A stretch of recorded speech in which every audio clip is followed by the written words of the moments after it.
We have waited long enough. No midweek game for the Blue Devils. So finally, tomorrow, they're back on the floor to take on Wake Forest. Duke basketball is almost back.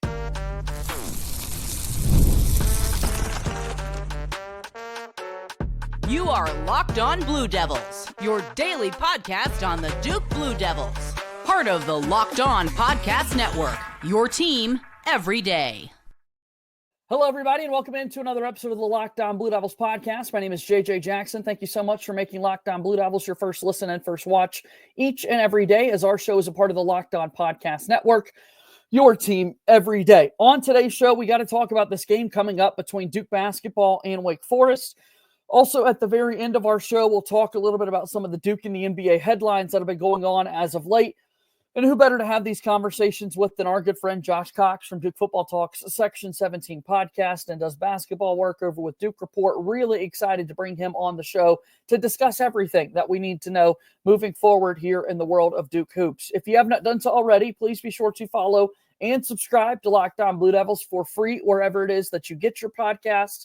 Go ahead and leave us a 5-star rating and written review. Also, as mentioned, you can watch the show each and every day on YouTube. A special shout out to our YouTube community that's a part of this each and every day. Please subscribe to our YouTube channel, like this video, share it with your friends. Your support means so much to us. So, Josh Cox here with us on today's show, and it's been quite a week in the world of Duke basketball because we haven't had a game all week long for the Blue Devils, which this time of year is a little odd. A bye week, you and I are big schedule guys, right? You feel like you're in the rhythm of a season, and then all of a sudden there's no game to watch this week. And hopefully for the Blue Devils, you know, it was a time to rest, get their bodies back right after kind of the tough run after the long layoff with winter break. And now we'll finally get to see them back in action again tomorrow, man. I hope you're doing well. Yeah, doing great, JJ, and I hope you have stayed out of the snow and all that good stuff, man. And you're back and forth between North Carolina and Alabama and all that good stuff. Who would have known that you would have escaped the Alabama snow by going to North Carolina? So, what a world we live in. Yeah, it's crazy. It's crazy, but no, interesting. You know, obviously getting this almost full week, you know, off for Duke is, I guess it is a full week off, but for Duke is important. You know, those can be resets. Those can be times for guys who may be a little banged up to get right. It could be maybe some time for them to get academically, you know, where they need to be in some of their classes and whatnot. You always do run the risk a little bit of, like, you know, Duke had a really good vibe going and they were playing really good basketball, and, you know, then all of a sudden you're off for 7 days. And so, you know, we'll see. And, oh, by the way, you come back to, you know, Wake Forest, NC State, which, you know, is just a quote unquote rivalry game. It's a secondary rivalry game. And then your obvious matchup with UNC on February 1st. And so Duke comes right back. There is no ramp up. You know, they are coming in and facing a really good Wake Forest team that I know we're going to talk about. But yeah, I mean, it's going to be interesting to see, you know, how this all has worked over this little break, and then see, you know, if Duke is ready to play Saturday in Winston-Salem. Yeah, that's the big question is, are they ready to go? Are they ready to attack right out of the gates like they have in so many of these games?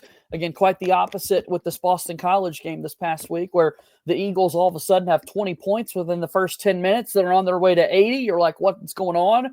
We've now seen the Duke Blue Planet episode that was just released from Duke men's basketball, and John Shire is in the locker room. The footage we continue to get from Duke is just unbelievable. And there are a few more expletives than we can share here on this program, but basically telling the team, you know, look, we're going to be in fights from time to time. We're currently in one. He liked the way they responded. Now let's go out and really put them away in the second half. And that's exactly what Duke did. I mean, look, it's a 25-point victory that Duke is coming off of. It's hard to remember that early on in that game, it was kind of back and forth. It was more competitive. Yeah, for sure. And I mean, that's just, I think it just speaks to the greatness of this team when we're like, oh, that game was a little, you know, it was a little dicey there for a little while. And oh, by the way, Duke won by 25 points. And I'm not here to, you know, this isn't a podcast about discussing where this team lies on the greatness of Duke basketball, but it is a really good team. and the ACC is also down, right? There is that, and we have to be honest about that. But yeah, Duke is coming in, playing a great second half, as you mentioned. Some of the Jon Scheyer, I guess it's just meaningless fan, chatter over the first couple of years was the motivational side, right? He's a recruiter, but what about his X's and O's, and what about his motivation? And I think, this season we're really seeing both of those things from the perspective of the head coach, really at a high level. Without a doubt. I mean, what he's been able to do, motivating this team game in and game out. You've had the Malik Brown injury as of late where guys have to shift up in roles. There's, is Isaiah Evans ever going to get his opportunity out there on the floor? He's taking the next step, staying committed to guys like Cooper Flagg or Con Knipple early when he was really struggling with that outside shot. I mean, what else do we have to say? We're seeing more and more lists coming out of top coaches within the sport. And for the longest time, nobody wanted to give Jon Scheyer credit because you're just taking over this Duke program. But look 8 miles down the road, and kind of the up and down season that team has had. It's really hard to replace a legend, and Jon Scheyer continues to do a really good job at that. Yeah, you typically don't want to be the guy that follows the guy, right? Yeah. I mean, that just is what it is. But Jon is doing a great job, and I think it's a testament to the way the transition happened a couple of years ago, and then the continued support that even a Coach K. I know he's not hands on, but still just the support that he still gives, and then but also the flexibility that Duke and Coach K and the like have given to Jon Scheyer to be his own man, to bring in a staff of guys that weren't necessarily Duke guys, and Dildy and Lucas, and to give him kind of that flexibility to be himself and to build his own staff out. And we're seeing the fruits of it, on the court. And I think it's interesting. I know this wasn't the question, but as you were talking, I thought about this. I believe it was on this podcast back in the summertime when we were discussing all the transfers and the fact that Duke was only bringing back Tyrese Proctor and only bringing back Caleb Foster. And I believe I made the statement of like, hey, this is a big risk by Jon Scheyer. He's going all in on this team, and he's basically showing people the door if they don't fit with what he needs for this specific team. And man, if it hadn't paid off, and we don't look back now and say, okay, Malik Brown, Sion James, even Mason Gillis, who back in December, I was saying, hey, if he's not hitting shots, I'm not sure what he brings to the table for this team. Well, Coach Scheyer stuck with them and kept him in the rotation because that's why he is the good coach and I am not. And now you're seeing all of this work. And I understand some seasons they just don't work, right? I understand that. But this season, from the offseason moves to the end game strategy to the rotation to the motivation, he even got him a technical foul, right? A good technical foul. It's all working for Jon Scheyer right now. Yeah, we did it a few weeks ago where we kind of look at the guys that left the program and what's been going on for them at their new spots. In a lot of ways, you hate to say it, but I think Duke's okay. I think it ended up being the right decision in so many ways with what those guys could do on the basketball floor. What matters is they've got the best player in the country in Cooper Flagg. They've got a freshman class that continues to get better game by game. Proctor leading the way as the junior leader on this basketball team. And then to your point, all the transfers coming in and making an impact. Now Duke's in the driver's seat to win this conference, and they've got a big test coming up tomorrow when they get set to take on Wake Forest. So we'll dive a little bit more into that game and things to be on the lookout for after we take our first break here on today's show. Locked On Blue Devils here today is brought to you by our friends over at Game Time. Attending NFL playoff games is an experience like no other. The energy, the excitement, and the connection with other fans are unmatched. I remember the thrill of seeing my favorite team clinch a playoff win live, and it's a memory I'll never forget back in that 2015 season with the Carolina Panthers. This year, Game Time makes it easier for NFL fans to create those unforgettable moments with their new feature, Game Time Picks. It filters out the fluff and shows you only the best deals on great seats so you can focus on what matters. Being there. A couple of exciting NFL playoff games this weekend. It's conference championship weekend between the Eagles and the Commanders on the NFC side, and then the Chiefs and the Bills on the AFC side. I used Game Time Picks to grab tickets recently, and it couldn't have been easier. I found a super deal that gave me incredible value for amazing seats, and I could even preview the view from my seat before buying. All-in pricing is a game changer. No surprise fees at checkout. Take the guesswork out of buying tickets with Game Time. Download the Game Time app, create an account, and use code LOCKEDONCollege for $20 off your first purchase. Terms apply. Again, create an account and redeem code LOCKEDONCollege, LOCKEDONCOLLEGE for $20 off. Download Game Time today. Last-minute tickets, lowest price, guaranteed. Game Time, a proud sponsor of Locked On Blue Devils. Back on the road goes the Duke basketball team this weekend. They will be in Winston-Salem taking on Wake Forest, who, Josh, they're off a big win. They knocked off North Carolina earlier this week in their home building. What a week for the Joel Coliseum, man. Getting a chance to host the North Carolina Tar Heels on Tuesday night, and then on Saturday, you're hosting the Duke Blue Devils. Yeah, I mean, a big win for them. They've won 6 in a row, 8 out of their last 9.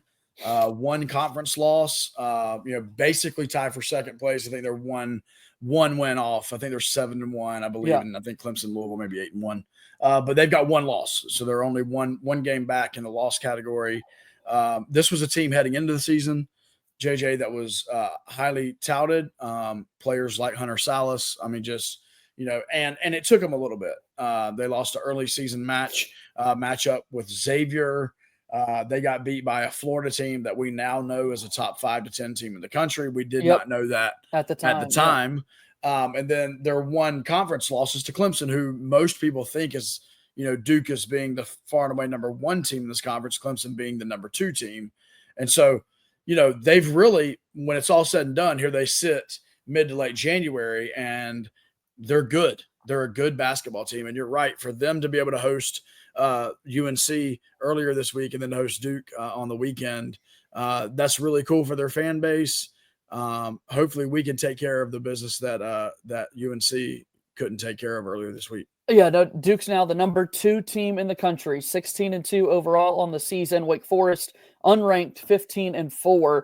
But to your point, just one loss behind the Blue Devils. They're in the ACC standings. Our friends at FanDuel have now given us a line for the 4:30 p.m. Eastern tip-off for tomorrow. Duke favored by 9.5 points, so nearly a 10-point margin is how the sports books see this game playing out. And for Duke, I think it's going to be a whole lot of, setting the tone early, because this is a place where the first 2 seasons in the John Shire era, he wasn't able to win in Wake Forest. He wasn't able to win in this building. We had the crazy Filipowski court storming incident last year, and now another opportunity to go on the road and win in a building that's been really difficult for Duke to win. Even before John Shire, like I could think of big upsets that took place there that ultimately ended the night with Wake Forest storming the court. Yeah, I mean, it's funny you bring that up. I had completely not forgotten about it per se, but it was not in my head at all. That is right. That was one of the interesting Kyle Filipowski moments from last year. Talk of the world, man. Yeah. Yeah, and not the only interesting Kyle Filipowski storyline from last year, but yeah, for sure. And I mean, I believe it was 2 years or 3 years ago. I forget when it was, but Duke played a December game. I think it was 2 years ago there, and lost one of those. This was back when the ACC was first getting into the early December or mid-December conference games. And the truth is, when the students are there at Lawrence Joel, when it's a big matchup, that place does get loud. That place can be difficult to play in, kind of a little bit of an awkward. The lighting is a little weird there and stuff like that. And so, yeah, I mean, this is definitely a game that Duke could struggle with, for sure. And not to mention the legit talent that they have on that roster. So 2 of the last 3 games for Wake Forest, they have made 3 or fewer 3-point shots. Had a good conversation about this earlier in the week with Connor O'Neill, who, of course, covers both of these programs very closely. And the 3-point line is a big separator for both of these teams, because you've got a Duke team that, shoots so many of them and makes so many of them. And then Wake Forest is a team that not only do they not make a lot, Josh, they don't shoot a ton. And when you look at Hunter Salas is going to play in the league one day, and he's not a guy that's, going to take every single open 3-point look that he might have, which is a little surprising. And that kind of sets the tone for the rest of the team, man. So I think that really could be a big difference. The argument is made, hey, if this is an off shooting day for Duke, if they're in the 25 to 30% range in their made threes, there's still a chance that doesn't bury them, because Wake doesn't take enough and make enough to make up that difference for an off shooting night if the volume is there for the Blue Devils. I really hope I'm not jinxing anything, but if you just look at the way the numbers play out, that's solid. Yeah, I agree. And they don't shoot well. I think they shoot under 30% as a team, 28% or something. I mean, and there's nobody in the rotation for Wake that shoots at all. I mean, I just pulled these stats up here. There's nobody in Wake's rotation that plays any minutes at all per game that's shooting over 31.6% from three. It's just not there. And so, and that plays into the hands, I believe, of Duke just being a good defensive team, and Duke can protect the paint, and they're going to have to protect the paint. It would be interesting this with obviously with Malik Brown, not being available yet, to make sure or to see how well Kaman Malawach stays in the game and stays out of foul trouble and protects the rim. So this will be interesting to see how, and maybe even to see, Duke has really switched a lot on the perimeter on defensively. And, I wonder, does that strategy change at all, with the team that doesn't shoot well? I don't know.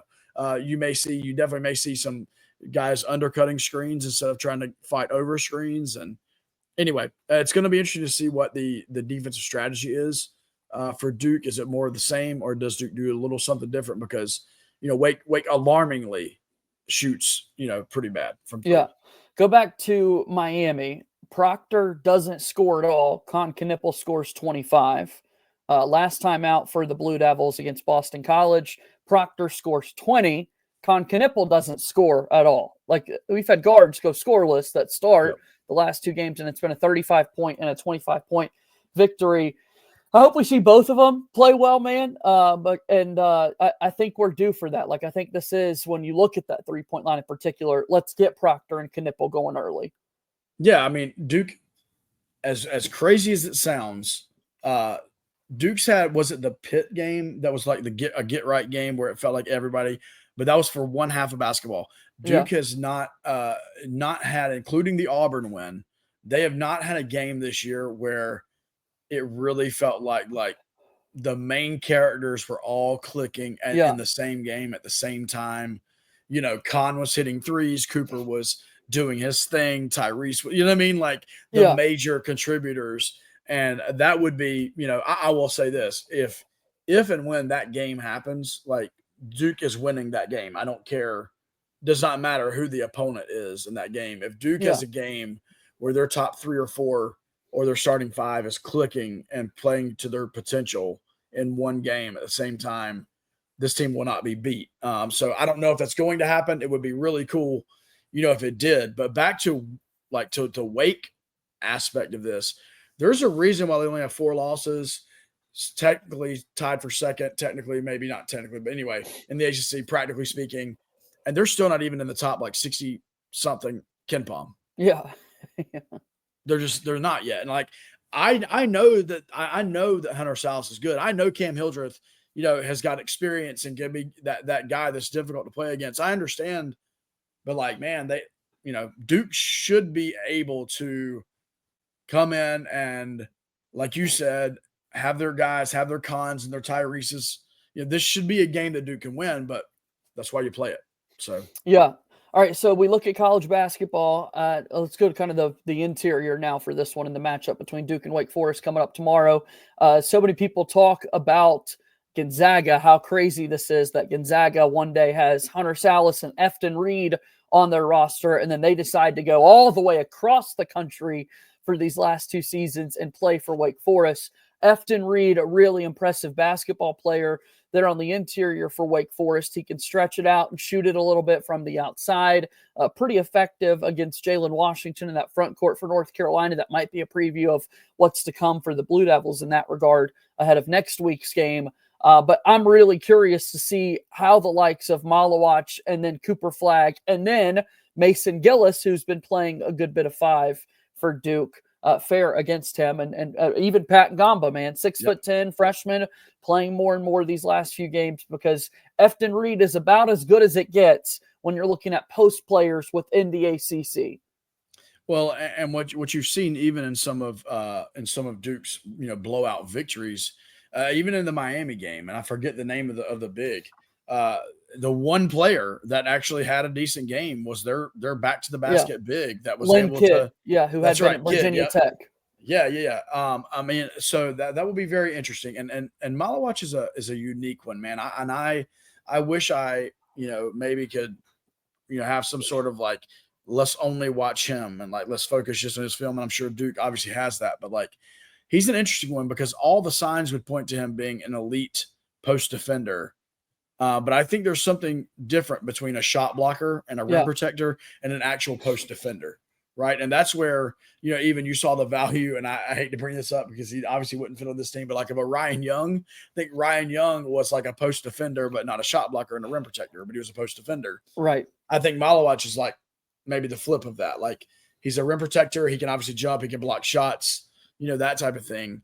But I'm not sure. Post defender. Yeah. I'm not sure yet on that body up, back to the basket play, where he's at. And so this is, once again, though, these are the types of games, if you're Duke, you're thinking, okay, we're going to have to figure this out because somewhere along the line in March Madness, we're going to deal with another team that's got a good post presence and that can score off the block or at the mid post. And, Kaman's gonna have to figure out how to guard this. And so, it'll be an interesting game for him. And stay out of foul trouble has been the big thing Correct. for him to make sure that you stay out of foul trouble there. Yeah, because it seems like there are certain players that can play physical, and because it's so fluid and they are so fluid, it seems like they can get away with it.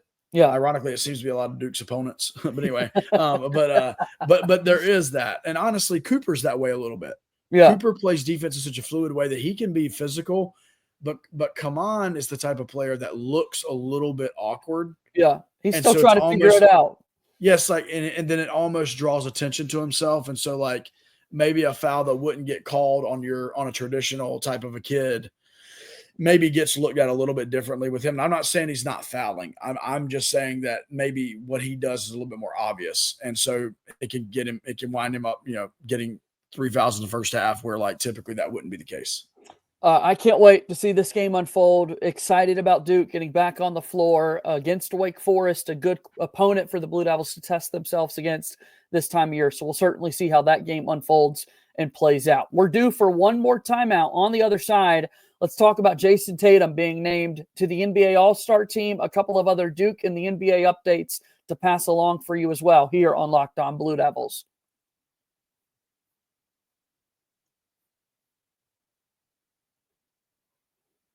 Thank you so much for making Locked On Blue Devils your first listen and your first watch each and every day. For your second listen today, make sure that you check out the Locked On ACC podcast. Alex Dono and Kenton Gibbs keep it real and bring you the truth about where your favorite ACC team stands within the conference. I'm there frequently on the ACC squad shows that you see on your feeds popping up each Thursday.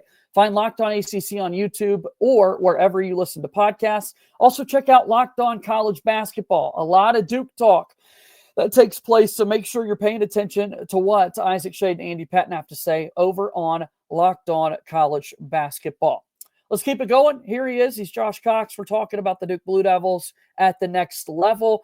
We talked about the Duke Blue Planet video that was just announced or released from the squad, and it was kind of a lot of behind the scenes from their trip up to Boston this past week and Friday night at the Magic and Celtics game. So many former Duke players involved in the action, and Emil Jefferson on the bench. Really cool stuff to see. And then last night we learned that Jayson Tatum is heading back to the NBA All-Star game once again as a starter. Yeah, I mean, if you thought that maybe there was going to be a letdown from him specifically, after the run that they had last season, obviously that's not the case. I mean, Jayson Tatum is, his numbers are right on par with what he had last season, and really over the last couple of seasons, his minutes are up where they were. Yep. He's actually averaging more rebounds currently this season than he has in his career. He's almost at a double-double on his rebounds. I think he's at over 9 rebounds a game. And the big thing for him, number one was to get that monkey off his back last season, right? Yep. That's big for his career. To win the championship. Correct. But then secondly, I want to see Jayson Tatum having fun playing basketball. And I know he's got an on-court persona that he projects. But I really do. I love the fact that his son is heavily involved in what they do. And I think the next step for me as I watch him is like, I just want to see him have fun out there. And I would love to see the 3-point percentage, John. I mean, if he could get close to a 40% 3-point shooter, then this dude is in the MVP, legitimate MVP conversation. Right now he's in that mid 30s. And I think that's the next step for him. Is to kind of get back there. I think he was there at one point in his career, get back there, but he's a great dude. And honestly, he's a fun player to watch because when he's hitting, man, it's nasty. Yeah. It's been the week of Jayson Tatum with him being named to the All-Star game. This is his 6th consecutive season. I won't spoil everything, but I really would encourage Duke fans to go back earlier this week. During the trip out to LA to play the Clippers and the Lakers, Jayson Tatum was invited back onto Jimmy Kimmel Live and had a hilarious interview once again with Jimmy Kimmel, who was asking him if, hey, the wildfires that we've been through here, can you let us win a couple of basketball games? Turns out the Celtics ended up losing some games there on the West Coast. But then Kimmel's giving him a hard time about how involved his mom is and his finances and the tattoos that he's got and whatnot. I mean, it's showing you more of that personality to Jayson Tatum and not taking things as seriously as sometimes when you're looking at his facial expressions and things, it may seem that way. Well, he was also a part of the, I forget what the Netflix series was called. I forget what it was. Starting Five. Yeah. Starting Five. That's right. And I mean, they did not, it's not his fault. They did not do a good job of telling, in my opinion, really many of the guys, like really their outside story and what they were interested in. And I don't know if that was on purpose, or not, but it was like, what do you like, Jayson? And he's like, my family and playing basketball. And it's like, okay, like, you know what I mean? Like, cool, man. Like, what else? And, fill in the blank. But no, and I actually need to go back and see that. But yeah, you're right. The Celtics have been a little bit on these last few games have been a little bit of a head scratcher for them, but with their culture and the way that they have, put things together in the past, it's just kind of a make sure they're a top 3 seed, get to the playoffs. And then they're a team, obviously no team in the East wants to see on their way, in the playoffs. No doubt. So he's a starter in the All-Star game again, 6th straight season that he's going to get to be there. All-Star game, by the way, this year is going to be played in the Bay Area. So the Warriors kind of the host team for the NBA this season. Thinking about other guys that possibly could be a part of the festivities, who comes to mind for you, Josh? Well, unfortunately, Paolo Banchero is probably will not be available for that, I'm assuming, with his injury that he's had throughout the season. And then another one that would have been key for us to watch on the rookie side would have been Jared McCain, right? Who is obviously not going to be able to be on. He may be able to partake in the festivities. Maybe, I'm not sure if he'll be around. Right. But obviously it would have been fun to watch in that setup. Yeah. And so, it's gonna be interesting. The whole, when you think about the good Duke players and the guys that will be there. I mean, Kyrie Irving is still, he's still up there. And once again, I don't know how this is going to play out with all-stars and whatnot, but, with Luka being out for the majority of the season, if you're saying, hey, who's the guy on Dallas, Derek Lively's out with an injury, right? You know what I mean? Like, It is Kyrie Irving. And so Jalen Johnson, with Atlanta, like who, has a interesting relationship with Duke fans. But I think Duke fans are coming around to him. Yeah. He's having an all-star season, right? In Atlanta. And so interestingly enough, it'll be, I look forward to seeing who all participates in what, as far as the Duke alums go. No doubt. Also, so topical right now, talking Jalen Johnson last night, he goes out with an injury in the second quarter. So in so many ways, Duke can't get past some of these injuries at the next level, which are insane. Mark Williams was injured for a really long time, and now he's dominated. He had 38 points earlier in the week in a win for the Hornets. If he wasn't injured in the beginning of the season, you're talking about him. Yeah. for these types of things. Yeah. And then this has also been the year of like back down to earth for Grayson Allen a little bit on his shooting split and stuff like that. So like, because I would have been like, oh, that's a 3-point contest is like, that would be an awesome Grayson Allen deal. I don't know what that'll look like. So it is an interesting, and then you have your good players, JJ, like nothing against these guys that are just not quite at the caliber, right? You have your Tyus and Trey Jones, like who, Tyus is having a good season with the Suns. It's just, you know what I mean? It's not quite, he's going to get to enjoy a vacation, during the All-Star break, which is probably completely cool, with most guys. But it is interesting this year with the injury bug, just how it will affect, I believe, obviously who plays and who's a part of this. Next Thursday, we'll know the rest of the All-Star teams. And then to your point, we'll see more of kind of the rookie squads and 3-point contest, dunk contest, other people that might be a part of those festivities. And JJ Redick, head coach of the Lakers, turning a corner a little bit. Maybe they're about to play some really good basketball, which is great to see for him. So excited to continue to talk about these things in the weeks to come, Josh, with you. Always love talking basketball and football and everything that you've got going on. How can people support you? Where do you want to promote all your work? Yeah, for sure. You can follow me on my personal at Joshua Cox. And then from there, I do basketball work with at Duke Report, and then football is at Duke FB Talk. And so, yeah, we're talking all things Duke and enjoy this. Obviously this run this year, I know we went to the NBA, but enjoying this stretch of basketball for this Duke team. And so it's always neat to see these guys in their season or 2 or 3 at Duke, and then to be able to follow them as we've just done, follow them into the NBA. That's always fun. Good to see you, Josh. We'll do it again soon. Okay. JJ. All right. That's Josh Cox joining us here on today's episode of Locked On Blue Devils, one of our absolute favorites. Do go and support his work as well. Follow us on X at @LO_Blue Devils. Subscribe to our YouTube channel, please. And also check us out wherever it is that you get your podcasts. It's Friday, so why not? 5-Star Friday. Leave us a 5-star rating and written review on the Apple Podcast platform. Really do appreciate all your support that you've got going on there for us here. As always, go Duke. I'll talk to you again on Monday. My name is JJ Jackson. Thank you and good day.